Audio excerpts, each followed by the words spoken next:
মনের ইচ্ছে মতো চললে জাহান্নাম পাওয়া যায়, আর নিয়ম নীতি মেনে চললে জান্নাত পাওয়া যায়। নিয়ম নীতি খুব কঠিন জিনিস। ইচ্ছা মতো বাড়িটাতে ঢুকতে পারেন না, বাড়িতে 2 কোটি টাকা খরচ হয়েছে, কিন্তু আপনি ইচ্ছে মতো ঢুকতে পাবেন না। আপনার কোনো স্বাধীনতা নেই। একমাত্র স্বাধীনতা রয়েছে মোহাম্মদ সাল্লাল্লাহু আলাইহি সাল্লামের। তিনি বলেছেন, বাড়িতে ঢোকার সময় কলিং বেলে আঙ্গুলটা রাখার সময় বলতে হবে আসসালামু আলাইকুম। আসসালামু আলাইকুম না বলে আপনি ভিতরে ঢুকতে পাবেন না।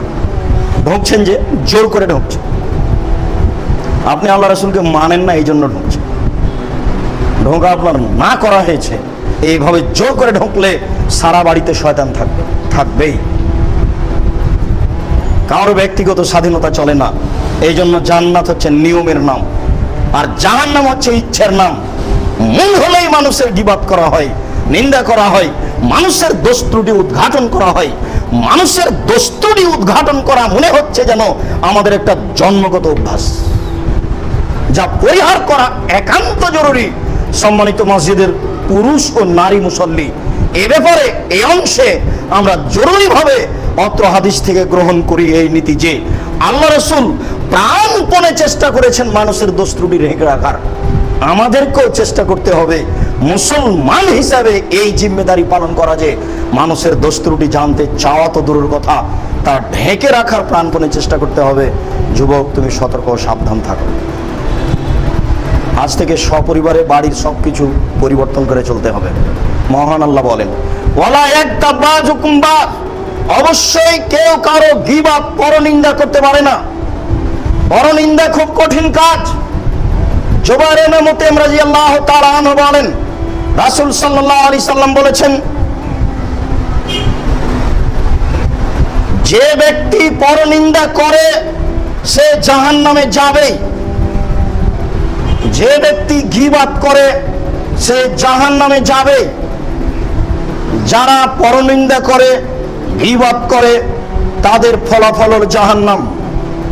আবু হুরায়রা রাদিয়াল্লাহু তাআলা আনহু বলেন, রাসূল সাল্লাল্লাহু আলাইহি ওয়াসাল্লাম বলেছেন, তাজিদুনা ইয়াউমাল কিয়ামা জাল ওয়াজহাইন, তোমরা বিচারের মাঠে তাজিদুনা শাররাল ওয়াজহি ইয়াউমাল কিয়ামা, বিচারের মাঠে সবচেয়ে নিকৃষ্ট লোক পাবে ওদেরকে, আল্লাযিনা ইয়াতি হাওলায় বিওয়াজহিন ওয়া হাওলায় বিওয়াজহিন, যারা এক কথা এখানে বলে আর এক কথা ওখানে বলে, যারা চুগলখড়ি করে বেড়ায়, যারা গীবত করে, তারা হবে বিচারের মাঠে সবচেয়ে খারাপ মানুষ। তারা হবে বিচারের মাঠে সবচেয়ে নিন্দনীয় মানুষ। আনাস রাদিয়াল্লাহু তাআলা আনহু বলেন, রাসূল সাল্লাল্লাহু আলাইহি ওয়াসাল্লাম বলেছেন, এখনো ইয়াউমুল কিয়ামা দাল ওয়াজহাইনে আল্লাযী ইয়াতি হাওলায় বিওয়াজহিন ওয়া হাওলায় বিওয়াজহিন ওয়ালাহু ইয়াউমুল কিয়ামা লিসানান মিন নার, যারা দুনিয়াতে মানুষের গীবত পরনিন্দা করে তাদের বিচারের মাঠে মুখে জাহান্নামের আগুনের 2টা জিহ্বা হবে। অন্য কোন পাপের কারণে মুখে 2টা জিহ্বা হবে এই কথা আল্লাহ রাসূল বলেননি। পাপ অনেক আছে, অনেক পাপের ফলাফল জাহান্নাম, তবে মুখে 2টা জিহ্বা হবে এমন কোন পাপ দেখা যায় না গীবত ছাড়া। গীবতের ফলাফল, পরনিন্দার ফলাফল হচ্ছে বিচারের মাঠে তার মুখে 2টি জিহ্বা হবে আগুনের তৈরি। 2 জিহ্বার মাধ্যমে কথা বলবে কেন? সে মুখে এই দুনিয়াতে 2 মুখে কথা বলবে। আপনিও জানেন এবং বলেন যে লোকটা 2 মুখী, ঠিকই আছে। যেহেতু দুনিয়াতে তার 2টা মুখ, পরকালে আল্লাহ বলবেন যে না, এখন তোমার 2টা মুখ নেও, 2 মুখে বিচারের মাঠে কথা বলো। সাদ ইবনে সাদ রাদিয়াল্লাহু তাআলা আনহু বলেন, রাসূল সাল্লাল্লাহু আলাইহি ওয়াসাল্লাম বলেছেন, মাইয়াজমান বি মা বাইনা লাহিহি ওয়া মা বাইনা রিজলাইহি আজমাল্লাহুল জান্নাহ, কে যদি 2টা জিনিসের জিম্মেদারি নিতে পারে, আমি তাকে জান্নাতে নিয়ে যাওয়ার জন্য জিম্মেদারি নিলাম। 1, কেউ যদি জিনা করব না এ ব্যাপারে জিম্মেদারি নিতে পারে, লজ্জা স্থানকে হেফাজতে রাখতে পারে। 2, মুখে কারো গীবত পরনিন্দা করব না এ ব্যাপারে যদি সে নিজের জিম্মেদারি নিজে নিতে পারে, আমি মুহাম্মদ সাল্লাল্লাহু আলাইহি সাল্লাম তাকে জান্নাতে নিয়ে যাওয়ার জন্য জিম্মেদারি নিলাম। কিভাবে বিচারের মাঠে জান্নাতে নিয়ে যেতে হয় আমি সেটা দেখব, যদি তার দুটি কাজ না থাকে।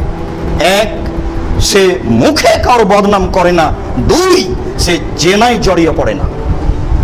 এই দুইটা কাজ যদি করতে পারে, আমি মুহাম্মদ সাল্লাল্লাহু আলাইহি সাল্লাম বিচারের মাঠে তাকে জান্নাতে নিয়ে যাওয়ার জন্য জিম্মেদারি নিলাম। উবাদা বিন সামিত রাদিয়াল্লাহু তাআলা আনহু বলেন, রাসূল সাল্লাল্লাহু আলাইহি ওয়াসাল্লাম বলেছেন, ইজমানুল সিত্তান মিন আনফুসিকুম আযমুল্লাকুমুল জান্নাহ, তোমরা 6টি জিনিসের জিম্মেদারি গ্রহণ করো, আমি তোমাদেরকে বিচারের মাঠে জান্নাতে নিয়ে যাওয়ার জন্য জিম্মেদারি নিলাম। তোমরা 6টা কাজ করো, বিচারের মাঠে কিভাবে জান্নাতে নিয়ে যেতে হয় সেটা আমি দেখব। এক, আসদুকে হাদাসতুম, কথা বললে সত্য কথা বলো। দুই, আফিজ ওয়াদতুম, মানুষের সাথে ওয়াদা করলে পূর্ণ করো। তিন, অদ্দুতুম, মানুষের অর্থ সম্পদ আমানত রাখা হলে তার সময়ে প্রদান করো। তিন, চার, আহফাজু ফুরুজাকুম, লজ্জা স্থানকে হেফাজতে রাখো, জেনায় লিপ্ত হয়েও না। পাঁচ, কুফু আইদিয়াকুম, হাত সংবরণশীল করে রাখো, অন্যায়ভাবে হাত ব্যবহার করো না। এখন মানুষের চরিত্রই অন্যায়ভাবে হাত ব্যবহার করা, অন্যায়ভাবে মুখ ব্যবহার করা। ছয়, গুজ্জু আবসারকুম, চক্ষু নিচু করে চলো, চক্ষু নিচু করে চলো। এই 6টা জিনিসের জিম্মেদারি গ্রহণ করো, আমি মুহাম্মদ সাল্লাল্লাহু আলাইহি সাল্লাম বিচারের মাঠে তোমাকে জান্নাতে নিয়ে যাওয়ার জন্য জিম্মেদারি নিলাম। যদি ঢাকা শহরে বসবাস করছেন, মসজিদ থেকে বের হলেই ল্যাংটা মেয়ে দাঁড়িয়ে আছে, আপনার চোখ নিচু রাখা বড় কঠিন। এরপরে আপনি মানুষ হিসাবে প্রাণপণে চেষ্টা করুন, ফলাফল পাওয়া যাবে ইনশাআল্লাহ।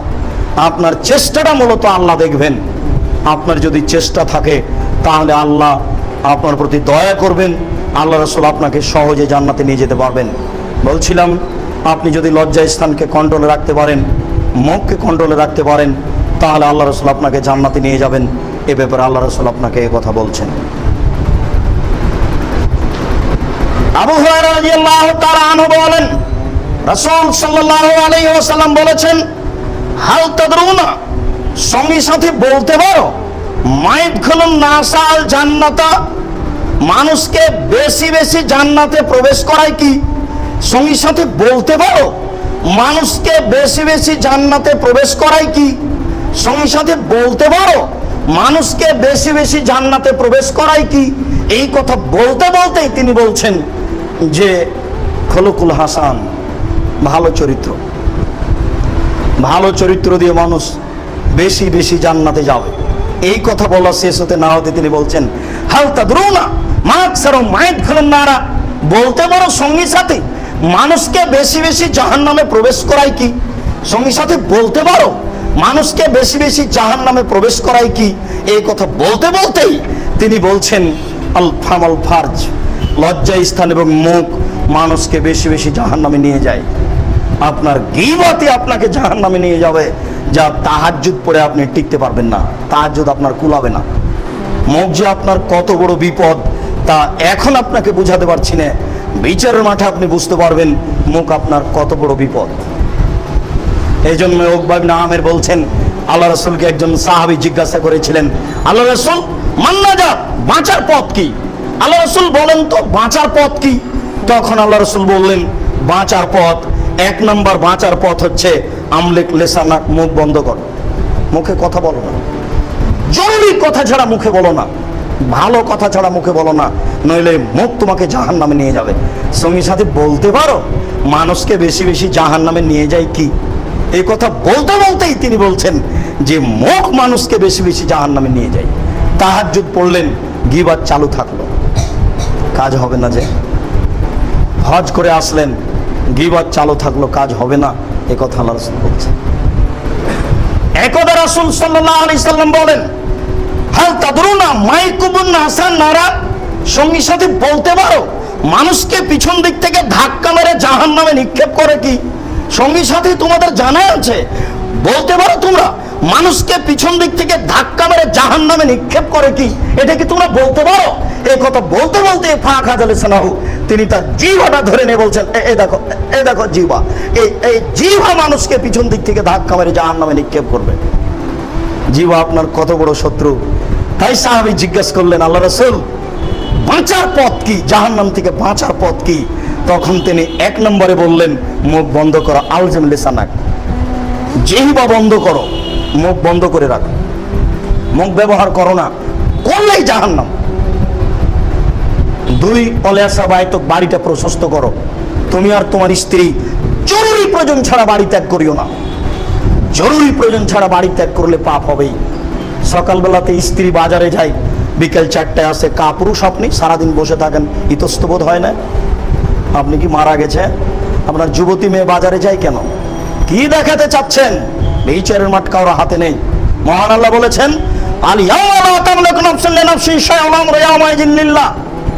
আজ কোন মানুষের কোনো উপকার করতে পারবে না, একচ্ছত্র মালিকানা আল্লাহর হাতে থাকবে। বিচারের মাঠের ব্যাপারে আল্লাহ তাআলা বলছেন, আজ কোন মানুষের কোনো উপকার করতে পারবে না, একচ্ছত্র মালিকানা আল্লাহর হাতে থাকবে। সেই দিন আপনি বুঝতে পারবেন আজকে অলসতার কতটুকু ফল। বাড়িতে বসে আছেন, বউ তো সারাদিন ধাক্কা খেয়ে বাজার করে আসলো, খারাপ লাগে না? একটু লাগা উচিত। মেয়ে রাত দিন এখানে সেখানে ঘুরে বেড়ায়, খারাপ লাগে না একটু? জন্ম দিয়েছেন আপনি, দেখবে আর একজন, এটা বুঝলেন কি করে? এভাবে সংসার গড়ে উঠলো কিভাবে? আজকে এই সিদ্ধান্ত পরিবর্তন করতে হবে। মসজিদ থেকে বের হওয়ার আগে সিদ্ধান্ত পরিবর্তন করতে হবে। কেন? 1 মুহূর্ত বেঁচে থাকার মতো আপনার কাছে সুযোগ নেই, সুযোগ উপরে আছে। সিদ্ধান্ত এখনই পরিবর্তন করতে হবে। আল্লাহ আমাদেরকে সিদ্ধান্ত পরিবর্তন করে সঠিক পথে নিয়ে আসার তৌফিক দান করুন। আল্লাহুম্মা আমিন।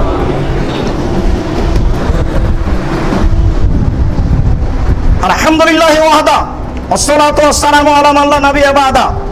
আবু হুরায়রা রাদিয়াল্লাহু তাআলা আনহু বলেন, রাসূল সাল্লাল্লাহু আলাইহি সাল্লাম একদা বললেন, ইয়া মাশারাল মুসলিমিন, হে মুসলিম জনগণ শোনো। ধর্ম সবসময় মুসলিম জনগণের উপর।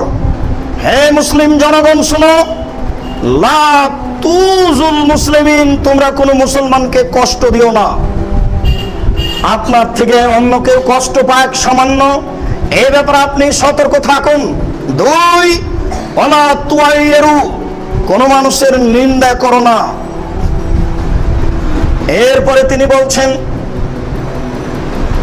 কোন মানুষের নিন্দা করো না। এই কথা বলার পরে পরে বলছেন, ওয়ালা তাফসাহু আওরাতান নাস, আওরাতা আখাকাল মুসলিম, তুমি তোমার ভাইয়ের গোপন কথা প্রকাশ করো না।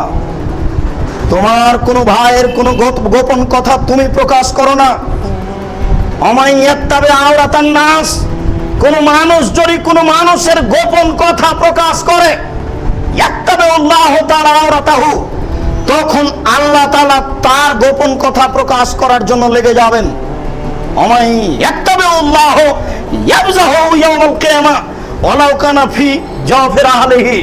আর যখন আল্লাহ আপনার বিরুদ্ধে চলে যাবেন, তখন আপনাকে আল্লাহ অপমান করেই ছাড়বেন। আপনি আপনার ওই উটের, গাধার, ঘোড়ার পেটের ভিতরে লুকিয়ে গেলেও, পৃথিবীর যে কোনো দুর্গে আপনি লুকিয়ে যান, মানুষের বদনাম করার পরে, মানুষের দোষ ত্রুটি প্রকাশ করার পরে, পৃথিবীর যেখানে আপনি লুকান না কেন, আল্লাহ আপনাকে অপমান করেই ছাড়বেন। এই কথাটা বলতে বলতে আল্লাহ রাসূল কত দূর গেছে বলেছেন? কত দূর গেছেন এটা আপনি কি বুঝতে পারছেন? আল্লাহ রাসূল বলছেন, কোন মানুষ যদি কারো দোষ ত্রুটি উদ্ঘাটন করে, তখন আল্লাহ তার দোষ ত্রুটি উদ্ঘাটন করবেন। এবার লোকটা মানুষের দোষ উল্লেখ করার পরে তার শরীর পেটের ভিতরে ঢুকে গেছে, ওকে যেন কেউ না পায়।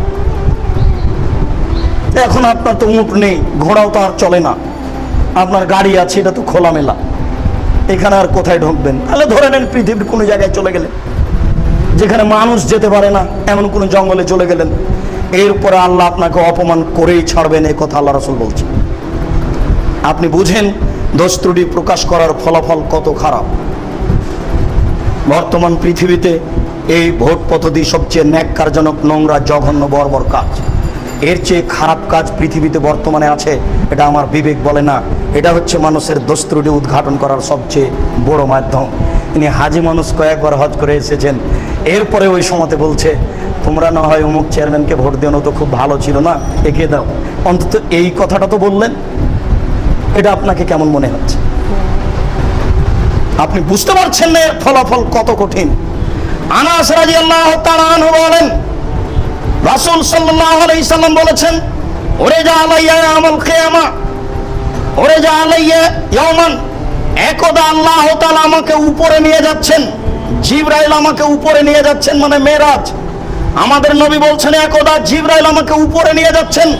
মারাত্তু বিকওমিন, উপরে যাওয়ার সময় দেখলাম কতগুলি লোক, লাহুম আযফার মিন নুহাস, যাদের হাতে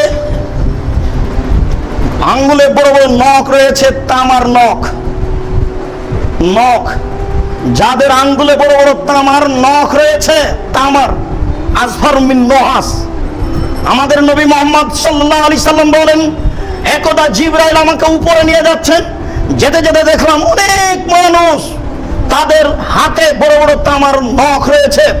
ইখাম্মিসুনা ওয়াজুহাহুম ওয়া সুদুরাহুম, তারা তাদের নখ দিয়ে মুখকে খামচাচ্ছে আর বুককে খামচাচ্ছে, নিজের নখ দিয়ে নিজের মুখের গোশত উঠিয়ে নিচ্ছে। আমি বললাম, জিবরাইল মান হাউলা, এরা কারা? এ কি আশ্চর্য দৃশ্য! নিজের নখ দিয়ে নিজের মুখের গোশত তুলে ফেলে, এরা কারা?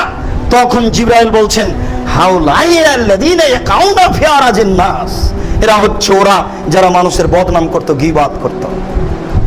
যারা গীবাত করত তাদের এই অবস্থা। এখনো বিচার হয়নি, বিচারের আগে এটা। তাহলে মরার পরই শুরু হবে, এটা হলো কবরের ব্যাপার। বিচারের মাঠে এটা হবে, কবর এটা হবে। বিচার হয়ে গেলে তো জাহান্নাম আর জান্নাত। বিচারের পূর্বে অবস্থা, যতক্ষণ পর্যন্ত বিচার না হয়েছে ততক্ষণ পর্যন্ত গীবতকারী একবারে বড় বড় নখ নিয়ে তার মুখ আর বুককে খামচাবে আর গোশত তুলে ফেলবে। এটা কত কঠিন কাজ, কে বুঝে? এইসব শরীয়ত কেউ বুঝতে চায় না, কেউ বলতে চায় না, শরীয়তকে মানুষ মূল্যায়ন করতে চায় না। একটা হাদিস যদি মানুষ মূল্যায়ন করত, তাহলে মানুষ ইহকালেও বাঁচত, পরকালেও বাঁচত, কিন্তু মানুষ ভাবে না, মূল্যায়ন করতে চায় না। গীবত পাপটি কত জটিল আপনি দেখুন। আয়েশা রাদিয়াল্লাহু তাআলা একদা আল্লাহ রাসূলের পাশে বলছেন, আরে আপনি সাফিয়ার কথা বলেন, সাফিয়া কাদা ওয়া কাদা। সাফিয়া ইবনে হুয়াই ইবনে আখতাব, সাফিয়া একজন আল্লাহ রাসূলের স্ত্রী, খুব সুন্দরী মহিলা, তবে সাইজে ছিলেন খাটো। তখন আয়েশা রাদিয়াল্লাহু তাআলা আনহা তার একটু নিন্দা করে বলছেন, সাফিয়ার কথা আপনি কেন এত বলেন? ও তো একজন খাটো মহিলা। শুধু এই কথাটা আয়েশা বলেছেন। তখন আল্লাহ রাসূল বলছেন, আয়েশা বলো কি তুমি? লাকাত কুলতে কালামাতান, তুমি এমন একটা কথা বলেছো, লা মাজাদাত বিমাইল বাহর লা মাজাদাতহু। আয়েশা, তোমার এই কথাটা যদি সাগরে ফেলে দেওয়া হয়, প্রশান্ত মহাসাগরের পানি ঘোলা হয়ে যাবে। তুমি এত বড় কথা বলেছো আয়েশা, তুমি এত বড় কথা বলেছো, এই কথা যদি সাগরের পানিতে ফেলে দেওয়া হয়, সাগরের সম্পূর্ণ পানি ঘোলা হয়ে যাবে। আপনাকে কি আমি বুঝাতে সক্ষম গীবত কত বড় পাপ? শুধু আয়েশা বলেছেন যে হচ্ছে খাটো মহিলা। আপনার তো এমন কথা দিন রাত চলছে, এর চেয়ে যে কত বেশি চলছে তার তো হিসাব নেই। একটি হাদিসকে আপনি মাপুন, দেখুন আয়েশা আল্লাহ রাসূল বলছেন, তুমি সাফিয়াকে খাটো মহিলা বললে, তুমি এমন একটা বাক্য বলেছ, এই তোমার বাক্যটা যদি সাগরে ফেলে দেওয়া হয়, সাগর মানে কি? আপনার আশেপাশে যদি বুড়িগঙ্গা নদী হতো তাও না একটা হতো, তা তো তিনি বললেন না। সাগরের পানিতে ফেলে দিলে সাগরের পানি ঘোলা হয়ে যাবে, সাগরের পানি ঘোলা হয়ে যাবে। আপনাকে আমি কি বুঝাতে সক্ষম গীবত কত বড় পাপ? আবু হুরায়রা রাদিয়াল্লাহু তাআলা আনহু বলেন, রাসূল সাল্লাল্লাহু আলাইহি সাল্লাম একদা বললেন, হাল তাদরুনা মাল গীবত, সঙ্গীর সাথে বলতে পারো গীবত কাকে বলে? তোমাদের কি জানা আছে গীবত কি জিনিস? তখন সাহাবীগণ বললেন, আল্লাহ রাসূল আলাম, আল্লাহ এবং আল্লাহ রাসূল ভালো জানেন, আমাদের জানা নাই গীবত কি পাপ, কেমন পাপ। তখন আল্লাহ রাসূল বললেন, শোনো, যিকরু কাখাকা বিআকরাহ, তুমি তোমার ভাইয়ের কোনো কথা বলছো, ও যদি শুনে তাকে যদি খারাপ লাগে, এটাই হলো গীবত। আবার বুঝুন, আল্লাহর নবী বলছেন, শোনো আমি বলি গীবত কাকে বলে। তুমি তোমার কোনো ভাইয়ের কথা এখানে বলছো, সে যদি এই কথা শুনতে পাই, তাকে যদি খারাপ লাগে, এটাই হলো গীবত। আবার বুঝি, আল্লাহ রাসূল বলছেন, শোনো তুমি কোনো ব্যক্তির একটা কথা এখানে বলছো, এই কথা যদি ওই ব্যক্তি শুনতে পাই, তাকে যদি খারাপ লাগে, এটাই হলো গীবত। এই পর্যন্ত বলতেই সাহাবীগণ বলছেন, আর আইতাই কানা ফিয়ে মা কুলো, আল্লাহ রাসূল একটা লোক চুরি করেছে তাই আমি চোর বলছি, এটা ব্যাপারে আপনি কি বলছেন? এটাও কি গীবত হবে? একটা মেয়ে জেনা করেছে তাই তো আমি বলছি, তো এটাও কি গীবত হবে? তখন আল্লাহ রাসূল বলছেন, শোনো, ইন কানা ফিয়ে মাতা কুলো ফাঁকা দিকতাবতাহু ওয়াল্লাম ইয়াকুন ফিয়ে মাতা কুলো ফাঁকা দারাবতাহু। ও যদি চুরি করে থাকে আর তুমি বলো তাহলে গীবত, আর ও যদি চুরি না করে থাকে তুমি বলো তাহলে অপবাদ। ও যদি জেনা করে থাকে আর তুমি বলো তাহলে গীবত, আর যদি না করে থাকে তুমি বলো তাহলে অপবাদ। অপবাদ যদি হয় তাহলে ফলাফল হলো 80 লাঠি। 80 লাঠি পিটানোর পূর্ব পর্যন্ত আপনার লাশ, আপনার শরীর পবিত্র হবে না। 80 লাঠি পিটাতে হবে। আর নবীর উপরে যদি বদনাম হয় তাহলে 80 160 লাঠি পিটাতে হবে। যদি অন্যায় না করে থাকে, আমি যদি সমাজে বলি তাহলে আমাকে 80 লাঠি মারতে হবে, এটাই শরীয়ত। না মারা পর্যন্ত আমার পথ নেই। আর যদি অন্যায় করে থাকে আর আমি বলি তাহলে হলো গীবত। গীবত তো হলো, এখন কি করবেন? আমরা এ ব্যাপারে অবগত যে বড় পাপগুলি দুই ভাগে বিভক্ত। একগুলি পাপ আল্লাহর সাথে জড়িত, একগুলি পাপ মানুষের সাথে জড়িত। যেগুলি পাপ আল্লাহর সাথে জড়িত সেগুলি যত বড়ই হোক না কেন সহজেই ক্ষমা হতে পারে।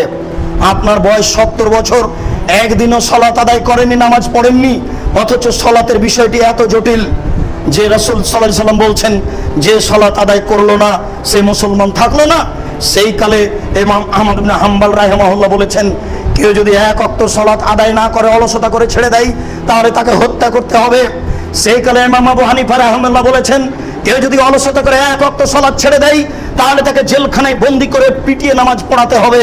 বর্তমানে আরবি বিদ্বানগণ বলছেন, স্বামী নামাজ পড়ে স্ত্রী পড়ে না, স্ত্রী পড়ে স্বামী পড়ে না, তাহলে বিবাহ বিচ্ছিন্ন হয়ে গেছে। একজন মুসলিম আর একজন অমুসলিম, কাগজ লাগে না, কলম লাগে না, চেয়ারম্যান মেম্বার কিছুই লাগে না, বিবাহ এমনিতেই গেছে। এরপর আমরা বলছি সালাত আদায় না করা মহাপাপ। 70 বছর বয়স, একদিনও নামাজ পড়েননি, আজকে বক্তব্যের এই অংশে ভাবলেন আজ থেকে আমি সালাত শুরু করব, আর ছাড়বো না। এই কথা বলে আপনি মারা গেছেন, ইনশাআল্লাহ আপনার পাপ ক্ষমা হয়ে যাবে। কেন? আল্লাহর অনেক দয়া, বিশাল দয়া নিয়ে বসে আছেন। কে বলবে তাকে যে একটু দয়া করো, আমাকে মাফ করো, আমার ভুল হয়েছে? এটুকু খালি আপনার মুখে শুনতে চাচ্ছেন, শোনার জন্য প্রতীক্ষমান। প্রত্যেক দিন ভোর রাত্রে 2টা 1টার দিকে নেমে আসেন প্রথম আকাশে, আর বলতে থাকে মায়াদুনি ফাস্তাজিবা লাহু, কে আমাকে ডাকে আমি তার ডাকে সাড়া দিব। মায়াসুলুনি ফাউতিয়াহু, কে আমার কাছে কিছু চায়, যে যা চায় আমি তাকে তাই দিব। মায়াস্তাগফিরুনি ফাগফির লাহু, কে আমার কাছে ক্ষমা ভিক্ষা চায় আমি তাকে ক্ষমা করে দিব। এইভাবে চিৎকার করেন দিন রাত, এভাবে বলছেন। কে তাকে বলে, বললেই ক্ষমা হয়ে যাবে। সুদ খাওয়া মহাপাপ। জেনে শুনে যদি কেউ 1 টাকা সুদ খায়, 36 বার জেনা করে যত পাপ হবে, 1 টাকা সুদ খেলে তার চেয়ে বেশি পাপ হবে। সুদের পাপের 70টি ভাগ রয়েছে। ছোট ভাগ হলো মার সাথে জেনা করলে যেমন পাপ হয়, যে সুদ খাবে তাকে রক্তের নদীতে ফেলে দিয়ে পাথর থেকে পাশ থেকে পাথর মেরে তার মুখখানাকে ভেঙে চৌচির করা হবে।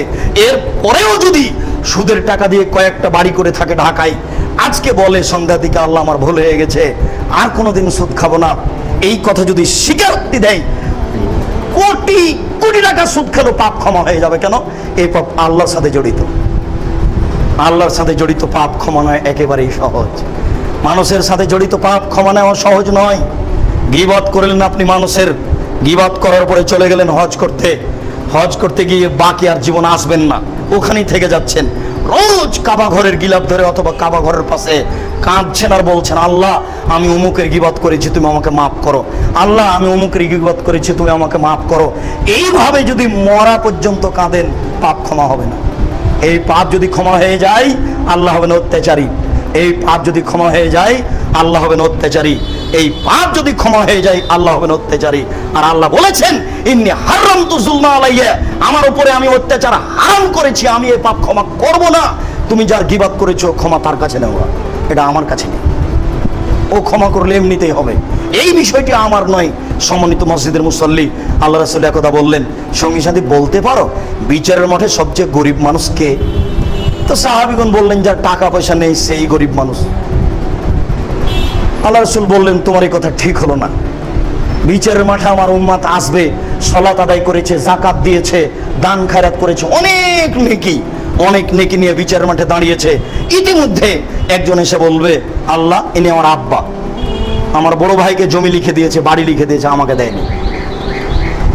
এবার আরেকজন এসে বলছে, আল্লাহ আমি এই লোকটাকে রিক্সায় উঠিয়েছিলাম, আমি ভাড়া চেয়েছিলাম 50 টাকা, এই জন্য আমাকে এক থাপ্পড় মেরেছিল। এবার আল্লাহ এই লোকটা আমাকে ঠগিয়ে জিনিস বিক্রি করেছিল, বড় বেগুনগুলো উপরে সাজিয়ে বিক্রি করেছিল, ছোট বেগুন নিচে ছিল, আমাকে ঠগিয়ে বিক্রি করেছে। একজন বলছে এই কসাই আমাকে প্রত্যেক দাঁড়িতে 50 করে গোস্ত কম দেয়, এখন কি করবেন? দুনিয়া যদি হতো তাহলে ক্ষমা নেওয়া সহজ, যত পাওনাদার আছে খুঁজে খুঁজে তা বের করে তাকে দিয়ে দিতে হবে। যদি না পাওয়া যায় তাহলে এই পরিমাণ পয়সা ফকিরকে দিয়ে বলতে হবে, আল্লাহ আমি চেষ্টা করেছিলাম তাকে পাইনি, এই টাকাটা আমি তার নামে দান করে দিলাম, এতেও হবে ইনশাআল্লাহ। কিন্তু বিচারের মাঠে কিভাবে হবে? আমি দিতেই পারলাম না, তার হাত ধরে বলছি আমি খুব গরিব মানুষ, আমাকে মাফ করবেন, 4000 টাকা নিয়েছিলাম, আপনাকে দেওয়ার আমার কোনো পথ নেই, আহাল পরিবার নিয়ে আমার সন্ধ্যা চলে না, আপনি দয়া করে আমাকে ক্ষমা করেন। হাত ধরে ক্ষমা নেন, ক্ষমা হয়ে যাবে ইনশাআল্লাহ। কিন্তু বিচারের মাঠে হাত ধরে ক্ষমা হবে কি? বিচারের মাঠে টাকা দেওয়া যাবে কি? বিচারের মাঠে বড় ছেলের কাছ থেকে জমি নিয়ে ছোট ছেলেকে দেওয়া যাবে কি? এখন কি বুদ্ধি? রাসূল সাল্লাল্লাহু আলাইহি সাল্লামের বিচারের ব্যবস্থা বলে গেছেন। তিনি বলেছেন এই লোকটা যে অনেক নেকি নিয়ে দাঁড়িয়েছে, এর নেকিগুলি পাওনাদারকে দেওয়া হবে। পাওনাদারকে দিতে দিতে দিতে দিতে ফানিয়া ফাসানাতহু, যখন নেকি শেষ হয়ে যাবে এরপরও কোনো পাওনাদার বাকি থাকবে, তখন কি হবে? আল্লাহ রাসূল বলছেন ওকে জাত খাতায়াহুম, ওদের পাপ নেওয়া হবে। পাওনাদারদের তো কিছু পাপ আছে, ওরাও তো মানুষ, ওদের কিছু পাপ আছে, ওদের পাপ নিয়ে এই লোকটার উপরে চাপিয়ে দেওয়া হবে। এই লোকটার এক নেকিও এখন নেই, সব মানুষে নিয়ে নিয়েছে, এর নিজস্ব পাপ আছে, আরো লোকের পাপ আসলো। এই লোকটা হলো সবচেয়ে গরিব, এই লোকটা জাহান্নামে যাবে, এই লোকটা হলো নিঃস্ব। এই হলো বিচারের ব্যবস্থা বিচারের মাঠে। সম্মানিত মসজিদের মুসল্লি, বিষয়টি খুব জোরালোভাবে আপনাকে দেখার জন্য অনুরোধ করছি। আজকে বাড়িতে গিয়ে আহাল পরিবার নিয়ে বসে, স্ত্রী ছেলে নিয়ে বসে আজকে বলতে হবে, এই শোনো, এই বাড়িতে আজ থেকে গীবত বন্ধ, তোমরা কোনো জায়গায় কারো কথা বলতে পারবে না। তোমার বাসায় যদি কোনো ছেলে বা কোনো মেয়ে আসে, এসে বলে যে অমুকের কথা শুনেছো, চট করে বলতে হবে তুমি অমুকের কথা ছাড়ো, তুমি এখানে কেন এসেছো সে কথা বলো। কারো কথা শুনতে চাচ্ছি না। ছেলে মেয়ে সবকে কঠিনভাবে বলে দিবেন আজকে বাড়িতে গিয়ে এই প্রোগ্রাম হবে। দিনী ভাই হিসেবে আলোচনার শেষের দিকে এসে আপনাকে আরেকটি জরুরি কথা বলি, সেটা হচ্ছে এই যে এটাই হচ্ছে আল্লাহ রাসূলের খুব গুরুত্বপূর্ণ বাক্য। আমরা এই বাক্যটাকে কঠিনভাবে বাছাই করে নিয়েছি। সেটা হলো এই, আল্লাহ রাসূল বলছেন যে ইরফাল ইলম ওয়া ইয়াকসুরাল জাহাল, বিদ্যা উঠে যাবে, মূর্খতা বেড়ে যাবে। 10 বছর পূর্বে ঢাকা শহরে যত শিক্ষা ছিল আজকে তার চেয়ে অনেক বেশি। আল্লাহ রাসূল বলেছেন যে বিদ্যা উঠে যাবে, আর আমরা দেখছি বিদ্যা বেড়ে চলেছে। তাহলে কি আল্লাহ রাসূল ভুল বলেছেন? আল্লাহ রাসূল ভুল বলেননি। বিষয়টি কেমন হলো? আল্লাহ রাসূল বলছেন বিদ্যা উঠে যাবে আর মূর্খতা বেড়ে যাবে। এখন দেখছি বিদ্যা বেড়ে চলেছে, মূর্খতায় উঠে যাচ্ছে। এটা কেমন হলো? হেডমাস্টার দাঁড়িয়ে আছেন, কলেজের প্রিন্সিপাল দাঁড়িয়ে আছেন, সব ছাত্র শিক্ষক শিক্ষিকা দাঁড়িয়ে আছেন, সবাই এভাবে হাত উঠিয়ে পতাকাকে সম্মান করছে। আশ্চর্য মানুষ গো, এরা নাকি শিক্ষিত। পতাকাকে সম্মান জানাচ্ছে, এরা নাকি শিক্ষিত। আশ্চর্য মানুষ, বুঝতে পেরেছেন? এই জন্য আল্লাহর নবী বলেছেন যে বিদ্যা উঠে যাবে, মূর্খতা বেড়ে যাবে। আপনাকে কেমন মনে হয় এই কাজটা? আপনার কাছে কেমন মনে হয়? আপনাকে একটু তো কেমন কেমন লাগা উচিত। এটা কেমন হলো? এটা একটা জড় বস্তু। উমর রাদিয়াল্লাহু তাআলা বলছেন, এই কালো পাথর, আমি জানি লা তাজরা ওয়া তানফা, কালো পাথর হাজরে আসওয়াদ, তুমি কোনো ক্ষতিও করতে পারো না, তুমি কোনো উপকারও করতে পারো না।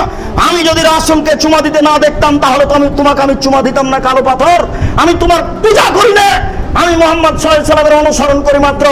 আমি মুহাম্মদ সাল্লাল্লাহু আলাইহি সাল্লামকে চুমা দিতে দেখেছি বলে তোমাকে চুমা দিচ্ছি। তুমি তো একটা জড়বস্তু হয়ে তোমাকে চুমা দেবো কেন? এর নাম বিদ্যা। বুঝতে পারেননি?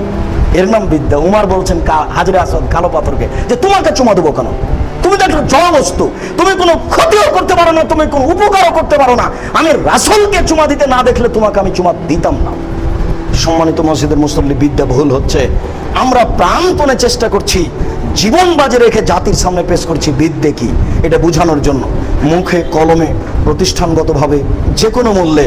আর আল্লাহকে বলছি, তুমি আল্লাহ আমাদের চেষ্টা প্রচেষ্টা কবুল করো, আল্লাহুম্মা আমিন।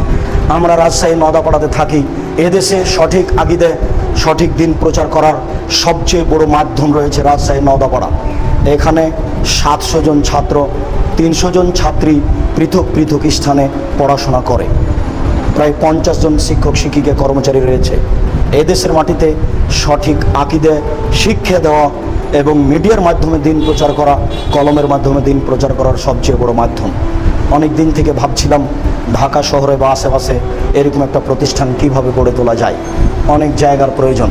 ঘুরতে ঘুরতে কিছুদিন আগে রূপগঞ্জে হাটাবো দেবই বাজারের এখানে 12 থেকে 14 বিঘা জমি মানুষ আমাদের হাতে হস্তান্তর করেছে এই দিনী প্রতিষ্ঠান গড়ে তোলার জন্য।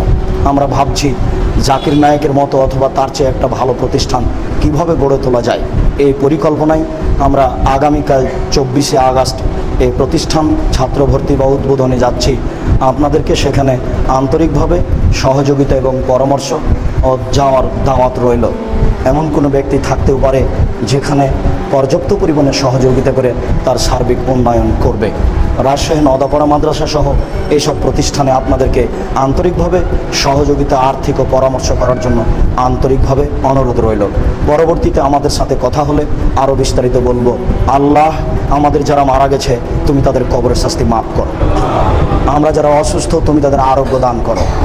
আমরা যারা বেঁচে আছি তুমি তাদেরকে তোমার রাসূলের পদ্ধতি অনুযায়ী চলার তৌফিক দান করো।